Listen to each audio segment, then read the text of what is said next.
후손 장학회 설립 배경이 무엇입니까? 네. 6.25 참전 당시에 유엔군의 총 참여 인원수 200만 명입니다. 사실 유엔군이 참여이 없었더라면 한국은 현재의 한국이 될 수 없고 아마 공산치하에 들어가게 되었을 겁니다. 그런데 유엔 참전 200만 명의 군인들의 경우에는 거의 나이가 90세 이상이 되어서 우리가 보온을, 즉 은혜를 갚으려 하더라도 이분들은 남아있지 않습니다. 그래서 제가 생각하는 것은 이제 이분들에 대한 진정한 보호는 그 후손들을 잘 케어하는 것, 잘 지원하는 것이 필요하다. 이래서 이분 후손들에 대해서 장학을 지원하자. 그런 취지에서 유엔 참여용사 후손 장학회를 설립하게 되었습니다. 주요 사업은 무엇입니까? 예. 유엔 참전용사 후손 장학회의 가장 중요한 사업은 1차적으로 봐서 사회적인 공감대를 형성하는 거죠.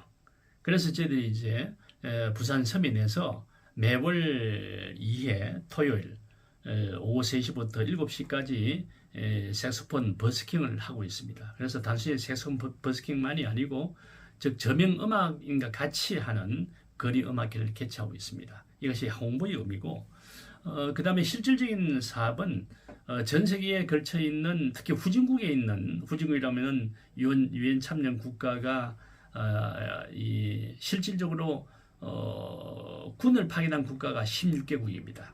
의료 지원국이 전체 6개국입니다.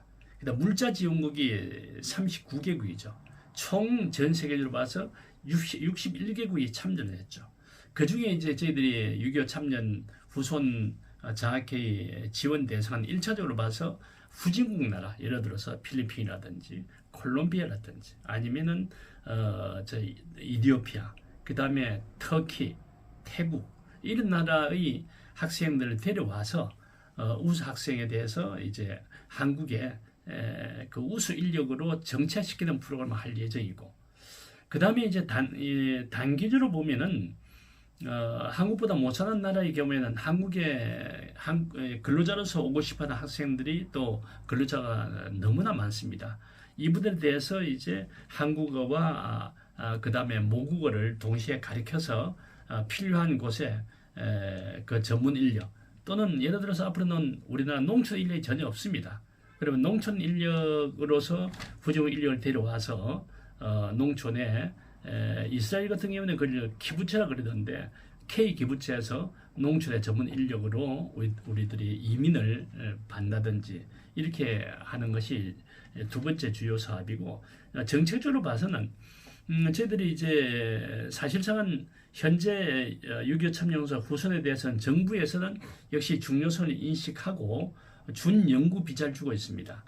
준연구 비자로서는 부족하니까 현재 한국에서는 한국 정부가 30만 명의 이민을 그 이민 정책을 추진하고 있습니다. 그래서 우리 한국과 관계없는 나라라는 것보다는 차라리 유엔 참전 국가 중에서 후진국 국가 후손에 대해서 이중 국적을 인정하게 되면은 이분들에 대해서 우리는 이민을 허용하자 이런 정책 제안도 할 예정입니다. 그래서 크게 보면은 유엔 후손 돕기를 위한 사회적인 어떤 공감대 형성하기 위한 버스킹 대회.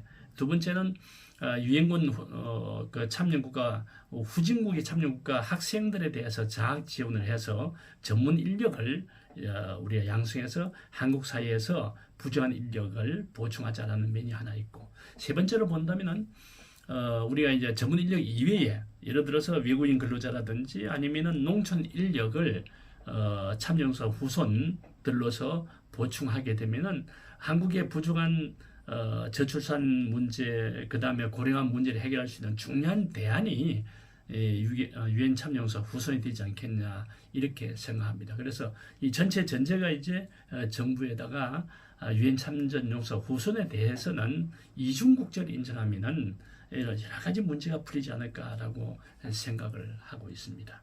이상 중요 사업을 말씀드렸습니다.